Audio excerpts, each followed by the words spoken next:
اعوذ باللہ من الشیطان الرجیم بسم اللہ الرحمن الرحیم. شروع اللہ کے نام سے جو سب پر مہربان بہت مہربان ہے. تو سٹارٹ کرتے ہیں. وا اور از جب یرفعو یعنی کہ بلند کر رہے تھے ابراہیم علیہ السلام والقواعد یعنی کہ بنیاد کس کی؟ من البیتی بیت المقدس کی یعنی کہ خانہ کعبہ کی. وہ اسماعیل اور اسماعیل علیہ السلام بھی. اور کیا کر رہے تھے؟ اللہ تعالیٰ سے دعا کر رہے تھے ربنا اے ہمارے رب تقبل تو قبول فرما منا ہم سے انکا بے شک انت السمیع العلیم بے شک تو آپ سننے والے ہیں اور جاننے والے ہیں. اور اس وقت کا تصور کرو. اب یہ باتیں اللہ تعالیٰ کس کو بتا رہے ہیں؟ حضور صلی اللہ علیہ وسلم کو بتا رہے ہیں کہ خانہ کعبہ تعمیر کیسے ہوا، کیسے ابراہیم علیہ السلام نے خانہ کعبے کو تعمیر کیا اللہ تعالیٰ کے حکم سے. اور اس وقت کا تصور کرو جب ابراہیم بیت اللہ کی بنیاد اٹھا رہے تھے اور اسماعیل بھی ان کے ساتھ شریک تھے اور دونوں یہ کہتے جاتے تھے اے ہمارے پروردگار ہم سے یہ خدمت قبول فرما لے بے شک اور تو صرف تو ہی ہر ایک سننے والا ہر ایک کو جاننے والا ہے. یعنی کہ اب اللہ تعالیٰ سے وہ دعا کرے تھے. یہ دعائیں جو ہیں دیکھیے یہاں اللہ تعالیٰ یہ کوڈ جو ہیں یہ اللہ تعالیٰ نے ان کی دعائیں بتا رکھی ہیں، لیکن ہم اس کا ہندی میں ترجمہ نہیں کر سکتے کیونکہ اللہ تعالیٰ یہ دعائیں کا ہم ایکسپلین نہیں کر سکتے کون کس انداز سے اللہ تعالیٰ سے مانگ رہا ہے، کوئی کس طریقے سے اللہ تعالیٰ سے مانگ رہا ہے، تو کہ کون کس انداز سے اللہ تعالیٰ سے مانگ رہا ہے. تو اللہ تعالیٰ سے وہ خانہ کعبے کی بنیاد اٹھا رہے ہیں. اللہ تعالیٰ کا حکم ہوا، اللہ تعالیٰ کے حکم سے ابراہیم علیہ السلام بھی اور اسماعیل علیہ السلام بھی. اور کیا کہہ رہے ہیں کہ اے رب ہمارے تو ہم سے اس کام کو قبول فرما بے شک آپ ہی سننے والے ہیں بہت زیادہ اور آپ ہی جاننے والے ہیں. یعنی کہ آپ دلوں کے حال کو جانتے ہیں، آپ ساری بات سنتے بھی ہیں اور جانتے بھی ہیں. اب دیکھیے خانہ کعبہ تعمیر کرنے کا حکم کس کا تھا؟ اللہ تعالیٰ کا.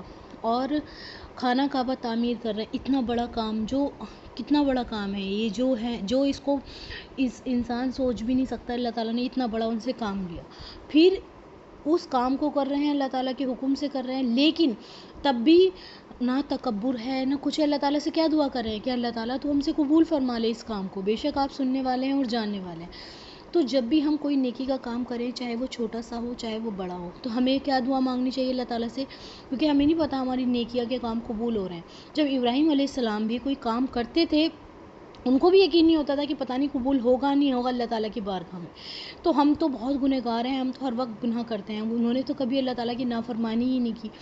تو وہ دعا کر رہے ہیں اللہ تعالیٰ ہم سے قبول فرما لے بے شک آپ سننے والے ہیں اور جاننے والے ہیں. اس لیے جب بھی قرآن پڑھیں، کچھ نیکی کا کام کریں، صدقہ دیں یا کوئی بھی اچھا کام کرے تو کہیں فوراً ہمیں یہ دعا پڑھنی چاہیے ربنا تقبل منا انک انت السمیع العلیم کہ اللہ تعالیٰ آپ ہم سے قبول فرما لیجیے بے شک آپ سننے والے ہیں اور جاننے والے ہیں. اور اللہ تعالیٰ نے اسپیشلی اسماعیل علیہ السلام کو بھی بتایا کیونکہ بنی اسرائیل جو ہیں یہودی جو ہیں وہ اسماعیل علیہ السلام کو مانتے ہی نہیں ہیں، ابراہیم علیہ السلام کا بیٹا. تو اس وجہ سے اللہ تعالیٰ نے بتایا کہ خانہ کعبے کی تعمیر کس نے کی؟ ابراہیم علیہ السلام نے کی اور اسماعیل علیہ السلام نے کی. اب نیکسٹ آیت دیکھتے ہیں. ربنا اے ہمارے رب وجعلنا تو بنا دے ہمیں مسلمینہ مسلمان یعنی کہ جھکنے والا. اب اللہ تعالیٰ سے دوسری وہ دعا کر رہے ہیں کہ اے ہمارے پروردگار ہم دونوں کو اپنا مکمل فرما بردار بنا لے.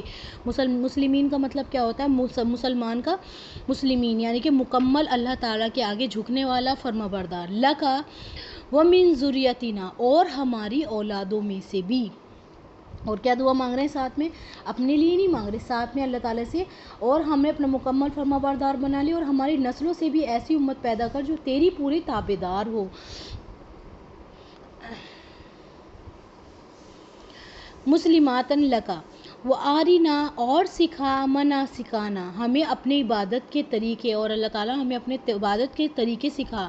وتب علینا انکا انت التواب الرحیم اور ہماری توبہ قبول فرما بے شک اور صرف بے شک آپ ہی ہیں جو توبہ قبول فرمانے والے ہیں اور رحم کرنے والے ہیں. اب دیکھیے اللہ یہ کتنی پیاری دعا ہے کہ ہمارے پروردگار ہم دونوں کو اپنا مکمل فرما بردار بنا لے اور ہماری نسلوں سے بھی ایسی امت پیدا کر جو تیری پوری تابعدار ہو اور ہم کو ہماری عبادتوں کے طریقے سکھا دے اور ہمیں ہماری توبہ قبول فرما لے بے شک تو اور صرف تو ہی معاف کر دینے کا خوگر اور بڑی رحمت کا مالک ہے. سبحان اللہ. تو جب ہم حج پر جائیں، عمرے پہ جائیں، تو ہسبینڈ کو سب کو یہ دعائیں پڑھنی چاہیے کہ اللہ تعالیٰ جیسے ابراہیم علیہ السلام نے آپ سے دعا کی تھی جب وہ خانہ کعبہ تعمیر کر رہے تھے، ہم بھی آپ سے دعا کر رہے ہیں اللہ تعالیٰ ہمیں بھی اپنا فرما بردار بنا لیجیے، ہماری نسلوں کو بھی، اور ہمیں عبادتوں کے اپنے طریقے سکھا دیجیے، اور بے شک آپ بھی توبہ قبول کرنے والے ہیں، اور بہت زیادہ توبہ قبول فرمانے والے ہیں۔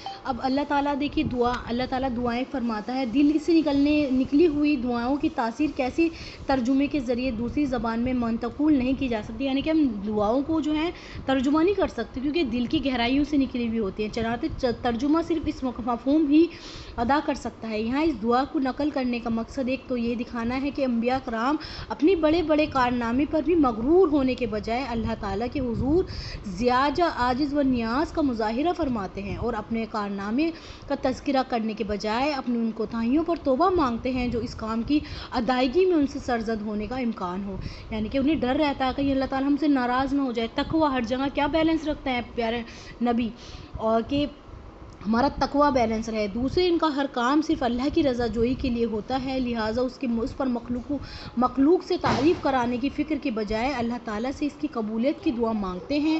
تیسری، یہ ظاہر کرنا بھی مقصود ہے کہ حضرت صلی اللہ علیہ وسلم کی تشریف آوری حضرت ابراہیم علیہ السلام کی دعائیں شامل تھیں، اور اس طرح خود حضرت ابراہیم علیہ السلام نے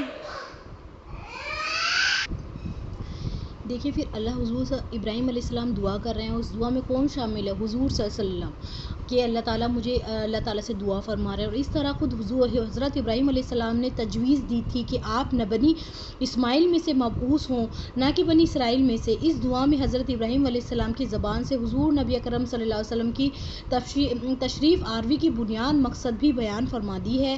اس مقصد کو قرآن کریم نے کئی مقامات پر بیان فرمایا ہے، اور ان کی تشریح انشاءاللہ آگے اس سورت کی آیت 151 میں آئے گی، تو ہم اس کو پڑھیں گے انشاءاللہ کہ ابراہیم علیہ السلام نے کیسے پھر دعا کی، کس کے لیے؟ حضور صلی اللہ علیہ وسلم کہ ایک نبی اللہ تعالیٰ وہ ہم آگے پڑھیں گے انشاءاللہ۔ تو اس سے پتہ چلتا ہے کہ دعاؤں میں کتنی طاقت ہوتی ہے، اور دعاؤں سے کتنی جو ہے نصیب بدل سکتے ہیں۔ اب نیکسٹ آیت دیکھتے ہیں، ربنا، اے ہمارے رب، وابعث فیہم، بھیج، فیہم ہم میں، یعنی کہ ہم میں سے، یعنی کہ اب کیا فرما رہے ہیں ابراہیم علیہ السلام دعا، اور اے ہمارے پروردگار ان میں سے ایک رسول بھی بھیجنا۔ ربنا وابعث فیہم رسولا منہم یتلو علیہم، جو اس پر تلاوت کرے ان سب پر آیاتک، تیری آیات، ویعلمہم الکتاب، اور علم دے کتاب کا، والحکمت، اور حکمت کا، ویزکیہم، اور پاک کرے، انکا، بے شک، انت العزیز الحکیم، آپ ہی عزیز ہیں اور حکیم ہیں، یعنی کہ آپ کی تمام اتھارٹی اللہ تعالیٰ کی، اور حکمت بھی حکیم ہے، یعنی کہ اللہ تعالیٰ حکیم بھی ہے، عزیز بھی ہیں اور حکیم بھی ہیں۔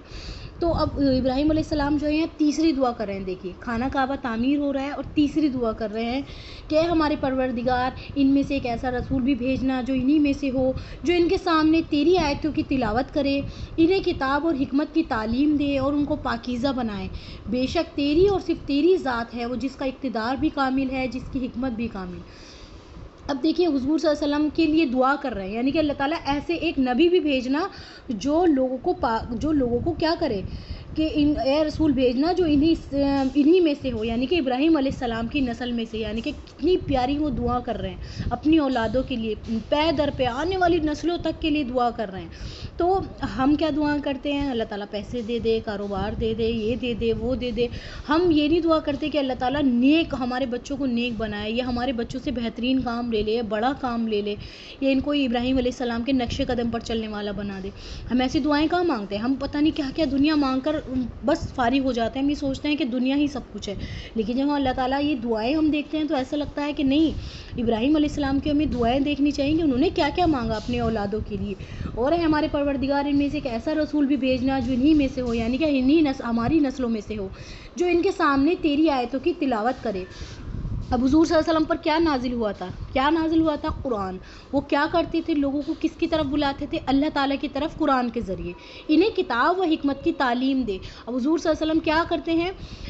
قرآن کی تعلیم دیتے ہیں، حکمت کی تعلیم دیتے ہیں. اب قرآن جو ہے حکیم ہے، قرآن میں حکمت ہے. جب کوئی قرآن پڑھتا ہے تو اللہ تعالیٰ اس کو حکمت عطا فرما دیتے ہیں اور ان کو پاکیزہ بنائیں. یعنی کہ ان کو جب انسان قرآن پڑھے گا تو کیا ہوگا، وہ پاکیزہ بھی بنے گا. بے شک تیری اور صرف تیری ذات ہے جس کا اقتدار بھی کامل ہے، جس کی حکمت بھی کامل ہے. یعنی کہ وہ کیا فرمانا ہے کہ بے شک ایک آپ ہی ہے جس کی ذات، جس کا اقتدار بھی کامل ہے. یعنی کہ تمام چیزوں پر اللہ تعالیٰ آپ کی اتھارٹی ہے، آپ کی ہر بات ہے، اور جس کی حکمت بھی کامل ہے. سبحان اللہ. تو یہ بہت پیاری پیاری اللہ تعالیٰ نے ہمیں دعائیں سکھائی ہیں، اور اللہ تعالیٰ ہمیں جو ہے ایسا بنا دے اور ہمیں جو ہے حضور صلی اللہ علیہ وسلم کے نقش قدم پر چلنے والا بنا دے، اور ہمارے گناہوں کو، ہماری غلطیوں کو معاف فرما دے اللہ تو، اور ہم سے جتنی غلطی، جتنی کوتاہیاں ہوئی ہیں اللہ تعالیٰ ان کو معاف فرما دے. آخر دعوانا الحمدللہ رب العالمین برحمتک یا ارحم الراحمین. سمیعنا و اطعنا غفرانک ربنا و الیک المصیر. ربنا تقبل منا انک انت السمیع العلیم.